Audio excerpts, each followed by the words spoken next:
সোমবার গভীর রাতে মাথাভাঙা এক ব্লকের শিকারপুর সন্ন্যাসীর ধাম সংলগ্ন এলাকায় দুর্ঘটনার কবলে পড়ে একটি তেল বোঝাই ট্যাঙ্কার।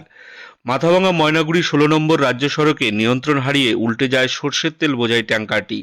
স্থানীয় সূত্রে জানা গেছে, রাত আনুমানিক ২টা নাগাদ দ্রুতগতিতে যাওয়ার সময় হঠাৎই চালক নিয়ন্ত্রণ হারালে রাস্তার ধারে গিয়ে ট্যাঙ্কারটি উল্টে পড়ে।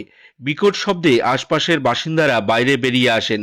খবর পেয়ে দ্রুত ঘটনাস্থলে পৌঁছায় মাথাভাঙা থানার পুলিশ।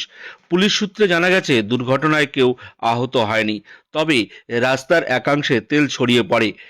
সকালে ভিড় জমান স্থানীয় বাসিন্দাদের একাংশকে ড্রাম নিয়ে তেল সংগ্রহ করতেও দেখা যায়।